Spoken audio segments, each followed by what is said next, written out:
اما بعد فاعوذ باللہ من الشیطان الرجیم بسم اللہ الرحمن الرحیم. درود پاک پڑھ لیں. اللہم صلی علی سیدنا و مولانا محمد و بارک وسلم. صلاۃ و سلام علیک یا سیدی یا رسول اللہ.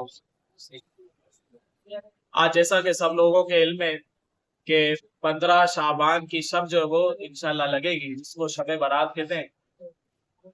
اور اس میں جو وہ مغرب کے نماز کے بعد جو تقریباً مساجد کے اندر نوافل کا اہتمام کیا جاتا ہے. آج انشاءاللہ ہم اس کا طریقہ کار سماعت کر لیتے ہیں کہ وہ نوافل جو ہے وہ کس طرح ادا کیے جائیں گے، اس کا طریقہ کار کیا ہوگا، وہ انشاءاللہ جو ہم سماعت کر لیتے ہیں. یہ جو ہم نماز پڑھتے ہیں یہ معمولات اولیاء کرام میں سے، یعنی اولیاء کرام جو وہ نصف شعبان، 15ویں شعبان، شب برات کو مغرب کے بعد جو وہ اس طرح نوافل جو پڑھا کرتے تھے. کن کا یہ معمول ہے؟ اولیاء کرام کا. جو اللہ کے نیک بندے ہیں وہ اس طرح کرتے تھے کہ مغرب کے فرض اور سنت وغیرہ نماز کے بعد جو وہ 6 نوافل کا اہتمام کیا کرتے تھے. ان 6 نوافل کو کس طرح پڑھنا ہے؟ 2 کر کے پڑھنا ہے. صحیح ہے.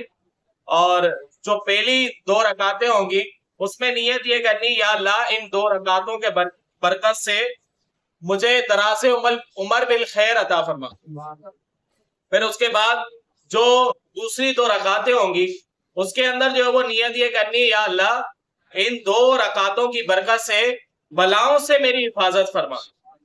پھر اس کے بعد جو تیسری 2 رکعتیں ہوں گی ان میں جو یہ پڑھنا ہے، یہ نیت یہ کرنی ہے، یا اللہ ان 2 رکعتوں کی برکت سے مجھے اپنے سوا کسی کا محتاج نہ. اب یہ نوافل جو وہ 2 کر کے ادا کرنے، اور ان 2 رکعتوں کے درمیان میں جو ہے وہ جیسے سلام پھیر دیں گے، 2 رکعت پڑھنے کے بعد سلام پھیر دیں گے. پھر کیا کرنا ہے؟ پھر سورہ یاسین کی تلاوت کرنی ہے، اور ہو سکے تو 41 مرتبہ سورہ اخلاص پڑھنا ہے. صحیح ہے.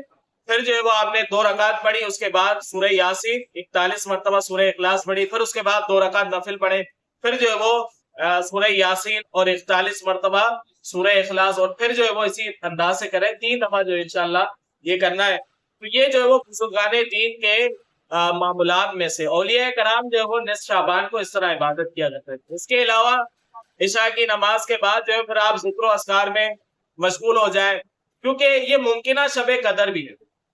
نصف شعبان کو ممکنہ شب قدر بھی کہا جاتا ہے. اب ایک طرف تو یہ فضائل بیان کیے جاتے ہیں، تو دوسری طرف سے جو تنقیدیں بھی ہوتی ہیں کہ وہ کہتے ہیں کہ لوگ فرض نماز نہیں پڑھتے، نفل پڑھنے آ جاتے ہیں. تو ہمیں کسی کی پیشانی پر لکھا تو نہیں ہوتا کہ یہ نمازی ہے نہیں. اگر کوئی مسجد کے اندر آ کر نماز پڑھتا ہے تو آپ خود سوچیں کیا یہ اچھا عمل ہے یا برا عمل ہے؟ تو بہت اچھا عمل ہے کہ ایک شخص مسجد نہیں آتا، وہ اس بہانے مسجد میں آ جاتا ہے، نمازیں پڑھنے لگ جاتا ہے. آپ یقین جانیں کہ جتنے بھی لوگ نمازی ہیں وہ آپ کو بتائیں گے کہ وہ نمازی کس طرح بنے. ان کا سبب یہی ہوتا ہے کہ کوئی نہ کوئی بڑی راتیں اس طرح آتی رہتی ہیں، اور بڑی رات میں وہ عبادتوں میں مشغول ہوتے ہیں، ان کا دل جو ہے وہ دین کی طرف آ جاتا ہے، اور وہ 5 وقت کے نمازی بن جاتے ہیں. تو یہ محافل اور اس طرح کی جو راتیں ہیں یہی تو سبب بنتی ہے. قلب جو تبدیل ہو جاتا ہے، قلب جو ہے وہ دین کی طرف آ جاتا ہے، تو ان میں جو کردار ہے یہ ان بڑی بڑی راتوں کا ہے. اور یہ بڑی بڑی راتیں رکھی اس لیے گئی ہیں کہ آپ دیکھیں کہ ویسے آپ جب کسی کو نیکی کی دعوت دیں تو وہ نہیں آئے گا. بڑی رات ہوگی نا تو خود بخود جو وہ لوگوں کے دل جو بڑے نرم ہوتے ہیں. تو آپ اگر ان کو نیکی کی دعوت دیں گے کہ آئیں آپ مسجد آئیں نماز پڑھیں، تو باقاعدہ لوگ بآسانی جو تیار ہو جاتے ہیں، راضی ہو جاتے ہیں. جب وہ مسجد کے اندر آتے ہیں تو تقریباً مساجد کے اندر یہ معمول ہوتا ہے کہ آئمہ کرام ہوتے ہیں نماز پڑھانے والے، وہ یہ اعلان کرتے ہیں کہ یہ دیکھیں ہم نے نماز پڑھی، یہ نفل ہے، لیکن فرائض اپنی جگہ پر ہے، فرض بھی ہمیں ادا کرنے. تو ہر مساجد میں یہ ذہن بھی بنایا جاتا ہے. پھر یہ تنقید ہرگز جو ہے وہ اب ہونی نہیں چاہیے کہ اگر کوئی آ رہا ہے مسجد آ رہا ہے نماز پڑھنے، تو یہ تو بہت اچھی بات ہے کہ جو لوگ مسجد نہیں آتے ان کو بھی آنے کا جو ہے وہ یہ سمجھ لو کہ موقع مل جاتا ہے، وہ مسجد میں آ جاتے ہیں. پھر اللہ کے فضل و کرم سے پھر وہ مسجد میں آتے ہیں تو وہ مسجد میں آتے ہی رہتے ہیں.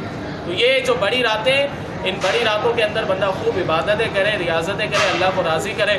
اور یہ بھی ذہن میں رہے کہ یہ ممکنہ شب قدر، اور ممکنہ شب قدر تو اس کی فضیلت بھی بہت زیادہ ہے. اللہ رب العزت سے ہم دعا کرتے ہیں کہ اللہ تبارک و تعالی ہمیں خوب عبادت کرنے کی توفیق عطا فرمائے. آمین بجائے نبی الامین صلی اللہ علیہ وسلم.